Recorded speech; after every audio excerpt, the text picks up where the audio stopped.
সম্মানীয় দর্শক, আসসালামু আলাইকুম রহমতুল্লাহ। শুরু করছি পরম করুণাময় আল্লাহ তাআলার নামে। আপনারা হয়তোবা অনলাইনে দেখে থাকবেন পেকুয়া কক্সবাজারের সেই মাহফিলের দৃশ্যটা।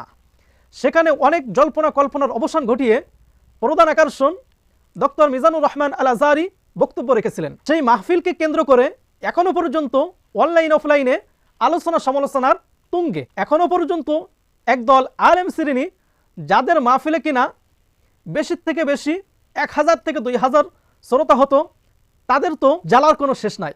তারা এখন হিংসায় বিদ্বেষে জ্বলে পড়ে সারখার। তাদের দাবি ডক্টর মিজানুর রহমান আল আজহারির মাহফিলে মানুষকে ভাড়া করে নিয়ে যাওয়া হয়েছে। তো আপনাদের উদ্দেশ্যে কিছু কথা বলি, হয়তোবা এই ভিডিওটা আপনাদের কাছে পৌঁছাবে না, তারপরেও কিছু কথা বলি। তাদের পক্ষ হয়ে যারা পক্ষপাতী করছেন, হয়তোবা তাদের কান পর্যন্ত এই ভিডিওটি পৌঁছাবে। তো আবারও এক শ্রেণীর লোক বলছে ডক্টর মিজানুর রহমান আল আজহারি জামাতে ইসলাম, তাকে হাইলাইট করার জন্য মানুষ ভাড়া করে সেখানে নিয়ে গেছে। এর ভিতর থেকে দেখা যায় একটি হুজুর আছে, সবসময় সে জিলাফি নিয়েই ওয়াজ করে, তিনি কিন্তু একটি বক্তব্য দিয়েছেন। হয়তোবা বক্তব্যের বিষয়টা আপনাদের পরও কোনো ভিডিওতে দেখানো হবে।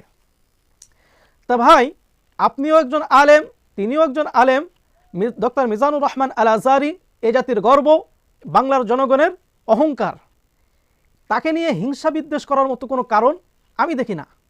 আপনার মাহফিলে 200 মানুষ হয় না, তাতে সমস্যা কি? তার মাহফিলে তো 5 লক্ষের বেশি হয়ে গেছে, সেখান থেকে মানুষ দাওয়াত পাচ্ছে, হেদায়েত প্রাপ্ত হচ্ছে। সমস্যা কোথায় আপনার? আপনার সমস্যা হচ্ছে আপনার জনপ্রিয়তা কমে গেছে, আপনার জনপ্রিয়তা নাই। মানুষ আপনাকে, পাশের মানুষ আপনাকে হয়তো বা খোঁটা দিবে, সেই ভয়তে আপনি কি করছেন? ঘরের মধ্যে বসে আমার মতো আমি যেমন একটি ভিডিও করছি, এমনভাবে আপনি ঘরের মধ্যে বসে একটা হুঙ্কার দিয়ে দিলেন কিছু মাইক সামনে রেখে। তো এভাবে চললে হয়তোবা ভালো কিছু আশা করা যায় না আপনাদের থেকে। আর আপনারা যদি হিংসা বিদ্বেষ না করে আপনারাও দিনের জন্য দাওয়াতের কাজ করেন, তাহলে এ উম্মার ভালো কিছু আশা করা যায়। তো এই মাহফিলকে কেন্দ্র করে অনেক লাফালাফি ধাপাধাপি হয়েছে। এবার আপনারা একটু থামুন, আমরাও একটু বিশ্রাম নেই।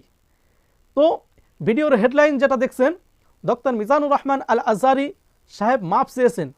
মাপ চেয়েছেন, আবার কি অন্যায় করলেন? এটা তিনি কোনো অন্যায় করেন নাই। তিনি একটা ফেসবুক স্ট্যাটাস দিয়েছেন, সেখানে তিনি অনুরোধ করে ক্ষমার সুন্দর দৃষ্টিতে দেখার মতো করে একটা স্ট্যাটাস দিয়েই তিনি এই পোস্টটা করেছেন। এখান থেকেই বলা হচ্ছে তিনি মাপ চেয়েছেন, তবে তিনি কোনো অন্যায়ের জন্য মাপ চান নাই। তিনি হচ্ছে দেশবাসীর কাছে অন্য অন্য বড় বড় মাহফিলগুলো যেন এমন বিশৃঙ্খলা না হয়, সেই জন্য তিনি কিছু কথা ওখানে লিখছেন। তো বিষয়টা আশা করি আপনারা বুঝতে পারছেন। আর হিংসুকরা সবসময় হিংসাবাদী নিয়েই থাকবে, নিন্দুকরা সবসময় নিন্দাবাদী নিয়ে থাকবে, হক তো হকের জায়গায় থাকবে। আসসালামু আলাইকুম রহমতুল্লাহ।